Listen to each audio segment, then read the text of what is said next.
พิ่นกำลังขึ้นคัดพี่น้องพอเท่านั้นสวนทรายเปลี่ยนกันเนาะสวนเด็ดคิดไปน้ำเด็ดบ้านสามสาวไปน้ำเมนูมื้อนี้พี่น้องนี่ต้มปลาเนาะเป็นยังไงโอ้แกตาบ่สบายบ่โดยเป็นยัง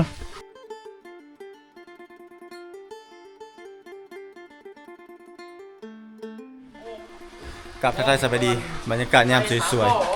ๆสำหรับ EP นี้บรรทุกจะพาท่านผู้ชมมาอัปเดตเนาะหลังจากในช่วงเช้าน้องธิดาเพิ่นก็ได้มาช่วยเวียกเฮ็ดอาหารการกินไปเสร็จสิ้นเป็นที่เรียบร้อยและใน EP นี้น้องสาวเพิ่นก็ได้กับสามสาวเนาะสามสาวก็ได้พากันไปเสียหญ้ามันต้นก็บ่เป็นหยังเนาะช่วงแรกๆเพิ่นจะกลับมาแต่มื้อนี้บรรทุกจะมาอัปเดตบ้านของน้องธิดาว่าไปฮอดไสแล้ว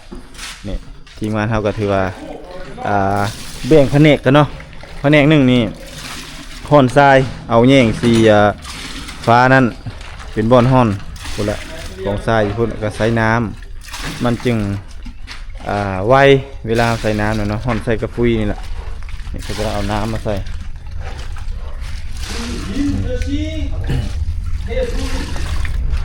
ห่อนแล้วตัวห่อนเขาห่อนแล้วเขาก็มาปะนี่ปูผ้าบัดใส่นี่พอเท่าเนี่ยเห็ดเลยห่อนตัวนี้ตักเอาน้ำมาใส่เทียนไปเทียนมาเนาะเพื่อเป็นการประหยัดน้ำจะดีที่ว่าเขามีแท่งมีแท่งเรียบร้อยอันนี้ก็เบ่งขเนกกันเพื่อจะให้มันไวอันนี้ก็กำลังผสมปูนเพื่อสาบพาผนังทางด้านในถือว่าเสร็จสิ้นแล้วทางในนี่ถือว่าเรียบร้อยแล้วในการโบกโบกเรียบร้อยก็สิประมาณนี้พี่น้องเสร็จสิ้นแล้วมาอัปเดตในช่วงเช้ากับบ่เช้าและบ่ายๆแล้วนี่ฝาผนังทางด้านนี้สร้างอุ้มกับสร้างตากำลังเล่งเลยนี่ถือว่ายังน้อยเดียวบนนั้นซื่อๆนะเพิ่นกำลังขึ้นคัดพี่น้องเติมแล้วก็สิคัด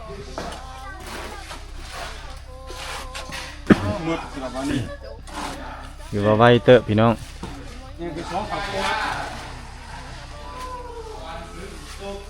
กำลังเร่งเลยเร่งงานแบ่งเบียดกันเนาะ5-6 คนช่วยกันมันก็ไวเบียดเฮามันก็ไวอันนี้ก็คือในช่วงเช้าก็คือเพิ่นจะนี่แหละโบกฝาผนังทางด้านนี้ให้มันเซ็ตเพิ่นว่าในช่วงเช้านี่ช่วงแรงอาจสิเป็นทางด้านหลังก็สิไวอยู่เนาะก็สิไวพอสมควรนี่แหละยังแค่ซ้ำนี้ส่งลมเปิดปะให้ปูนมันเซ็ตมันแห้งแล้วเพิ่นจะขึ้นคัดแล้วก็ขึ้นคัดให้มันละเอียดเนาะแล้วก็โฟมคัดอีกเล่นงานขนาดสร้างอุ้มนี่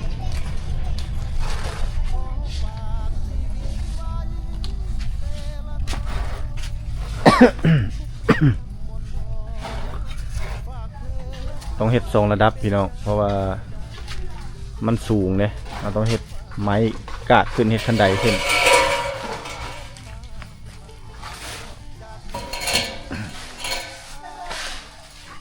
ถือว่า FC ทุกท่านก็ลุ้นตามกันไปกับเบ้าตุกเนาะเบ้าตุกก็ถือว่าลุ้นอยากให้มันเสร็จไวก็เห็นความเปลี่ยนแปลงในแต่ละมือไปหลังคาก็เฮ็ดเรียบร้อยทีมงานเขาก็เร่งงานเป็นธรรมชาติสวยงามพี่น้องใกล้ๆกับทางนี่เลย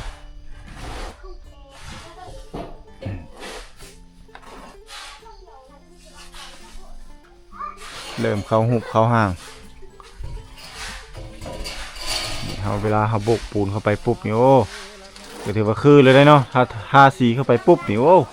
สุดยอดงามเลยสีนี่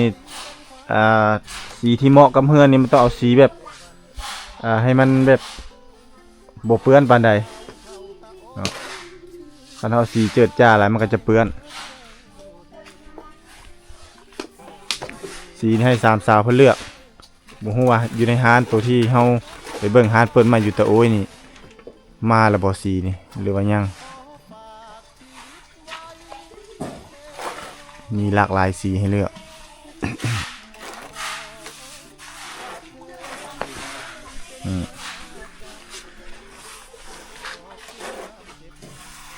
สามสาวบ่ได้มา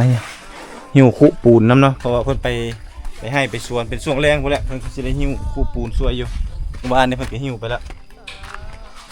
เบิ่งสร้างเสียงทางด้านในนี่ผสมคนเดียวผสมปูนคนเดียวเลยด้านนี้เนาะอาชีพเพิ่นเลยเล่งงานนี่บ่ อยากเฮ็ดเพิ่นอยากเฮ็ดเวียกชั้นสูงเฮ็ดการชั้นสูงเขาก็บ่ให้เฮ็ดอยากให้เลื่อนตำแหน่งก็เพิ่นอยากเลื่อนตำแหน่งเขาก็บ่ให้เลื่อนเขาให้อยู่แต่ชั้นนี่แหละชั้นลุ่ม แผนกก่อยปูนแผนกผสมปูนเขาให้อยู่ลื่นเด้ชั้นสูงต้องเป็นสร้างสร้างตาสร้างเสียงต้องแผนกก่อยปูนชั้นต่ำอย่างเดียว เลื่อนก็บ่ให้เลื่อนเขาว่าเฮ็ดงานดีแล้วสิไปเลื่อนขึ้นบ่ได้เพื่อสิไปฝึกงานเอาคนใหม่ขึ้นมาแทนนี่โอ้มันยาก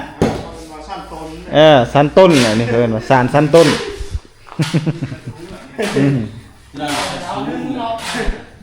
สั้นต้นมันก็ต้องตามตำแหน่งเด้คันสิ่งใดที่ว่าจะดี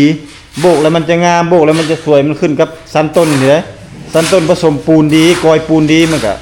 สั้นเทิงมันก็เฮ็ดงานสบายละเอียดอย่างนั้นเนาะ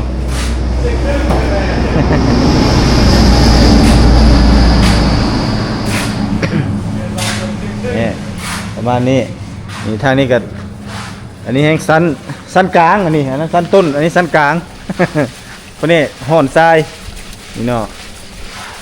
พอเท่านั้นสวนทรายเปลี่ยนกันเนาะสวนทรายห่อนทรายเปลี่ยนกันแต่วันยังใครมีห่มมีผ้านี่บังไปเฮ็ดกวบอีกเลยขุดลักนี่มากวบที่ดึงจ้องนี่มันจังตากแดดจังได้วิตามินเนาะนี่แหละแบ่งกันพี่น้องเวียกที่ว่าไวหน้าเวียกที่จึงไวนี่ก็ย้อนแบ่งกันเนาะเขาจะหูหน้าเวียกไถหน้าเวียกมันแผนกห่อนทรายแผนกผสมปูนนี่อันนี้ก็คือแผนกโบกแผนกซาบอันนี้เดี๋ยวจะได้พอดีป่ะพอดีเนาะนี่กำลังคัดเลยด้านเทิง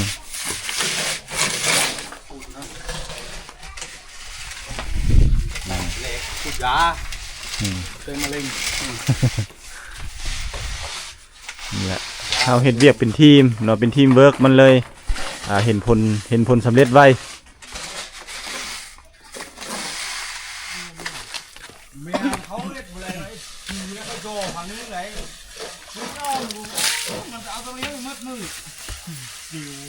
ในระหว่างที่รอสามสาวพี่เนาะตอนเที่ยงมาตุกครับเป็นพ่อครัวมันนี่กินให้ทีมงานสร้างทีมงานสร้างของทางด้านหลังกำลังปั้นกำลังคัดอยู่เนาะรู้มากนี่ตัวเถื่อนนี่ตัวยาวตอบตุ้ยเยอะกระพูเม็ดโอ้โหอะไรถือว่าเขาว่ามันจะยุบลุ้มไม่น้อยมันรูดขาว่าสมัยตะกี้ก็เชื่อใจนี่เลยให้นี่จะหูอยู่มันโง่เข้ามักเชื่อที่เนาะไม่ไรเขาหูเชื่อเพราะเปียนะบ้านมีแต่เล่เอาครับหูเชื่อแกได้เขาเอ็ดปีเนี่ยแกเอ็ดเลยเติมไปเดี๋ยวฉันนั่นปั้นมันเหินแล้วเหรอมีหวายที่ดีกว่าเติม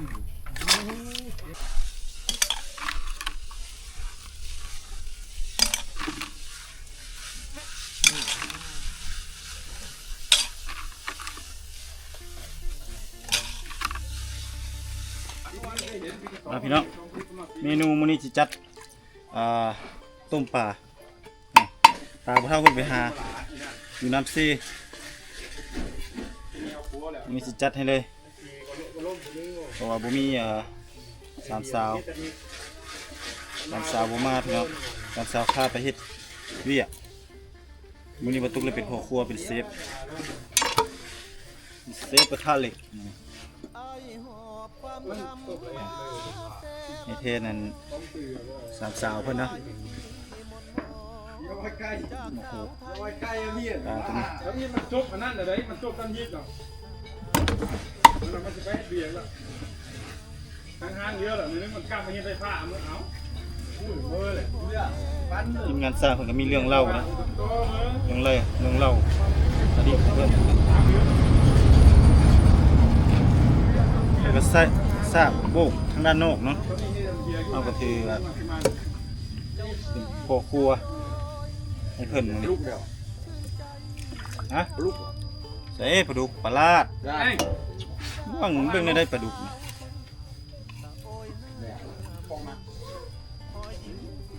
ปลาลาด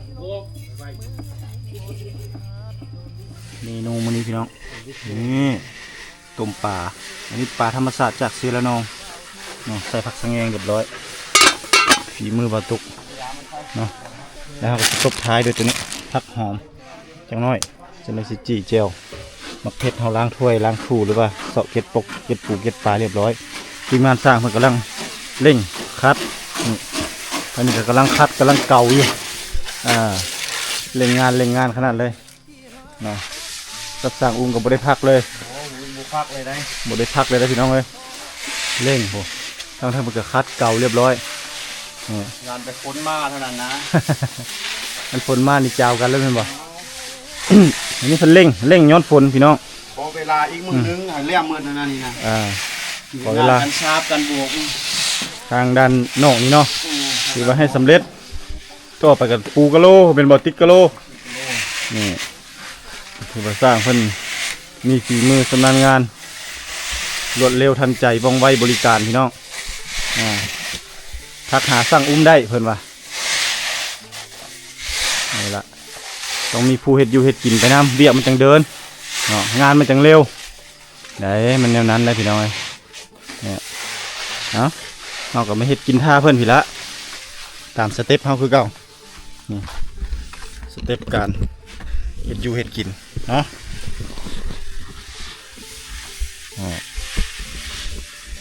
แต่งอยู่พวกกินไปน้ำบอกให้กับทีมงานสร้างเพื่อให้สร้างมีกำลังใจเฮ็ดเวียกเฮ็ดงานเนาะเลิกจากเวียกแล้วก็ได้กินข้าวโลดเด็ดมันได้แต่มีกำลังใจในการเฮ็ดเวียกใส่คือกันตบท้ายน้องหอมตัวเลยตบท้ายด้วยผักแห้งนี่กินแบบสูตรบ่มีปลาเด็กพี่น้องสาเหตุก็คือปลาเด็กเมื่อตบท้ายลงไปเห็นไหมเพื่อนอันนี้สดๆเลยนี่สดๆร้อนๆพี่น้องนี่มีหมดแดงพร้อมว้ายนี่ก็ของแท้เลยเนาะนี่อายมันถือกินนี่มุนเลยนี่ประมาณนี้แล้วก็ปิดฝาครับเรียบร้อยบ่าวมีแต่จิ้มเพชรต่อไป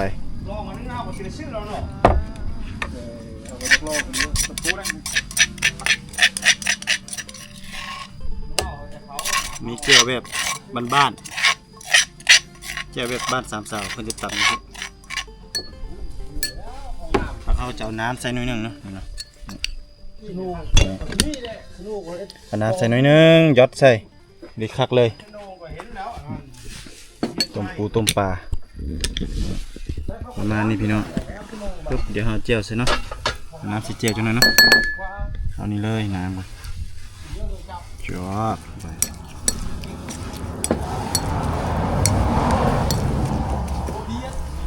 อีกหนึ่งก่อนเติมโอเคประมาณนี้เรียบร้อยเมนูแล้วเราทานแต่3 นาทีผ่านไปพี่น้องเราตุกกระเฮ็ดกินกันจนเสร็จสิ้นเนาะทางเทิงนี่ทีมงานสร้างเขาก็เร่งมือเนี่ยถือว่าลงมาทางด้านลุ่มแล้วสร้างเร่งช่วยกันสัญญาณมันแข็งแต่ว่าพอดีสำนี้เราตุกเฮ็ดกินข้าวแล้วเรียบร้อยแล้วแต่ว่าถ้า ทางทีมงานสร้างเพิ่นโบกแล้วก่อนถ้าทีมงานสร้างโบกแล้วก่อนขาบ่ได้ตัวนี้ได้เอาเฮ็ดแล้วต้องได้ขึ้นให้มันแล้วเสร็จเลย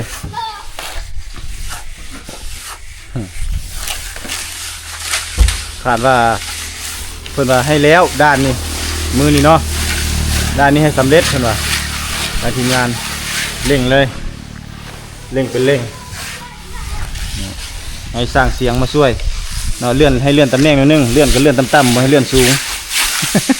สูงอยู่บ่ได้เลยสูงอยู่บ่ได้จ้าชมพูมือคัดแล้ว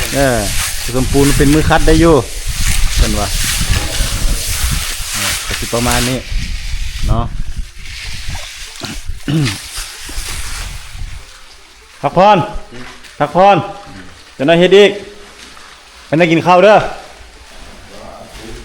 ฮะโอ้บ่ยอมพักบ่ บ่พักบ่ยอมพักได้บ่ทายนะ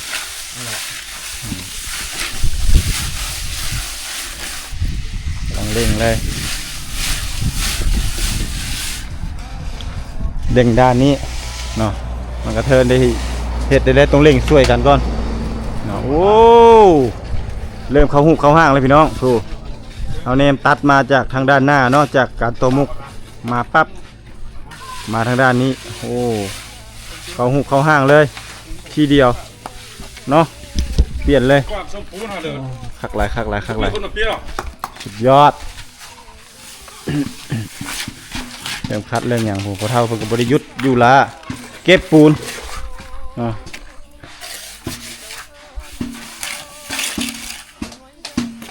แล้วเรื่องกรอบประตูอย่างต่างๆเนี่ยเขายังสีน้ำเก็บตามหลังตอนเขาทาสีไม้สีอย่างสีน้ำเก็บเมิดนี่รายละเอียดเนาะตัวนี้เขายังสีได้คัดเอาฟองน้ำคัดอีกตัวนี้นี่อันนี้ก็คือเขาเอาอันคัดก่อนให้มันเข้ากันก่อนเพื่อไม่ให้มันแตกมันล้าวเนาะนี่ประมาณนี้พี่น้องที่มาอัปเดตให้ท่านผู้ชม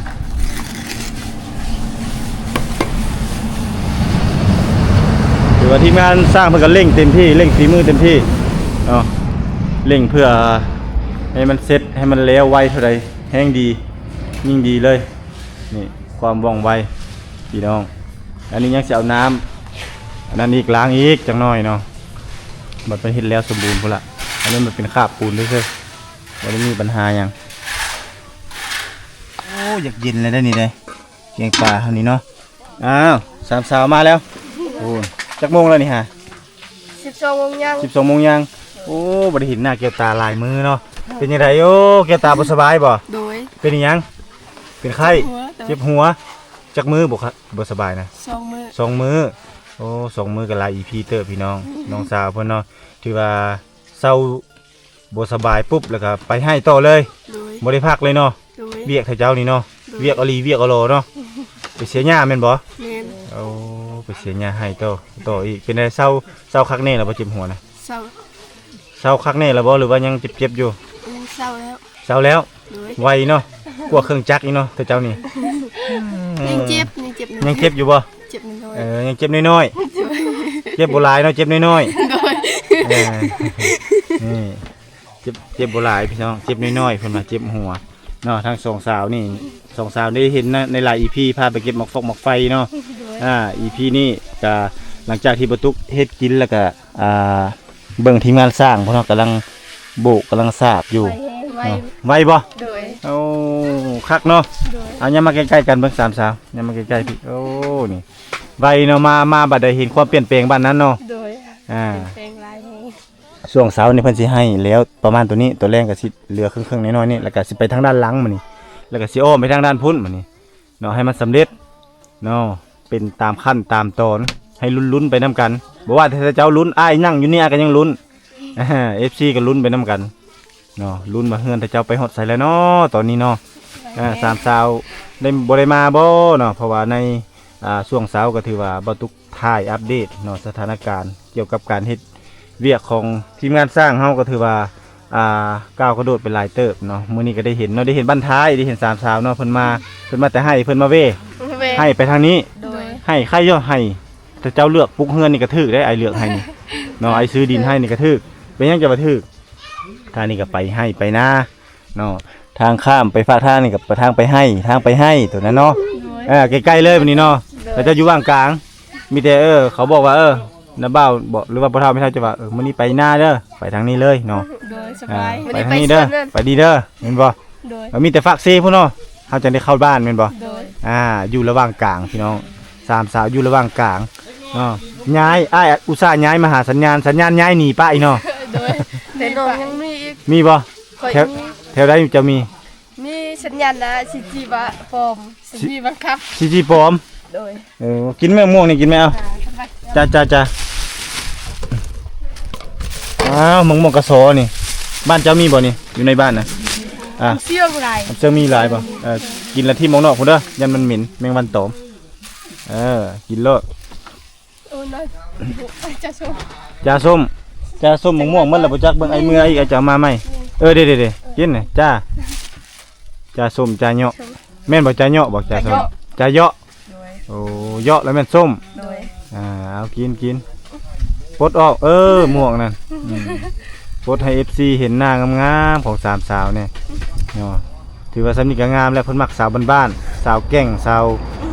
อดสาวทนสาวเฮ็ดเวียกดุมันมาก็กินม่วงเอาเข้าบ่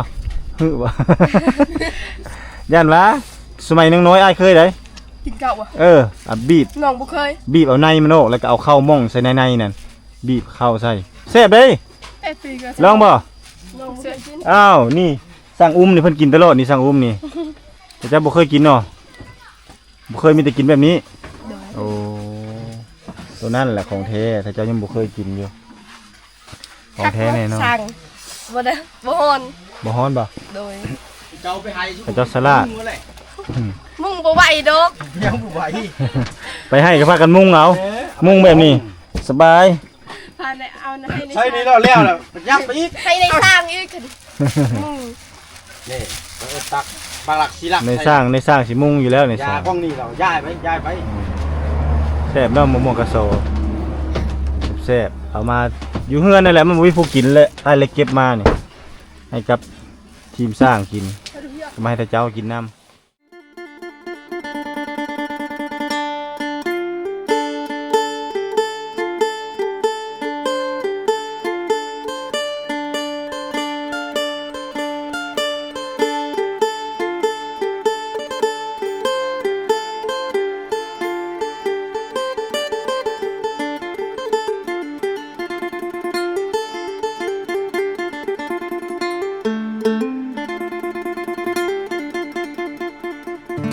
ไอหอบความช้ำมา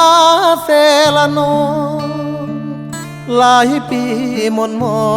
งจากสาวไทยเศร้าใจรำพันนับเป็นเหตุเฮ็ดให้เฮาต้องพลาดจากกัน ด้วยพ่อแม่เจ้านั้นบอกบ่เอาลูกเคยคนจนมาพ่อผู้สาวชนเผ่าตะโอยเจ้าเอิ้นจะโดยง่อยเด้อชื่นใจเหลือล้นเธอชื่อธิดาสาวชนเผ่าตะโอยหน้ามนหอยิ้มจิ้มใจอ้ายล้นเหมือนนิมนต์มาจนละเมอสาวเซละนองบ่าวไทยสองใจพันผูกความเจ็บกลายเป็นความสุข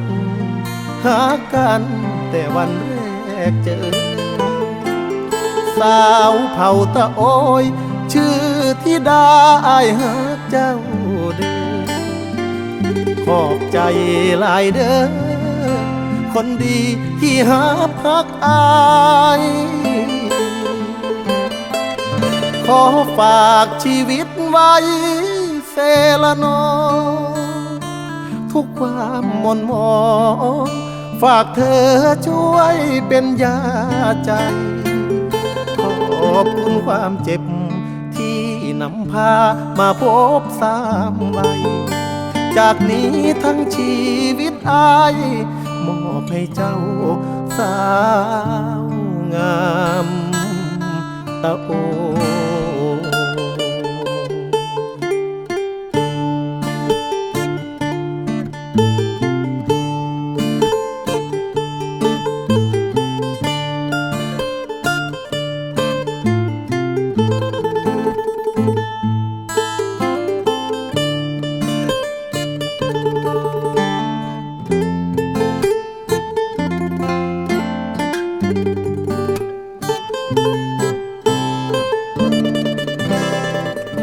สาวเซละน้องบ่าวไทยสองใจพันผูความเจ็บกลายเป็นความสุขหากันแต่วันแรกเจอสาวเผ่าตะโอยชื่อธิดาอายหักเจ้าเด้อขอบใจหลายเด้อคนดีที่หักอายขอฝากชีวิตไว้เซละนองทุกความหม่นหมองฝากเธอช่วยเป็นยาใจขอบคุณความเจ็บที่นำพามาพบสามวัยจากนี้ทั้งชีวิตอายมอบให้เจ้าสา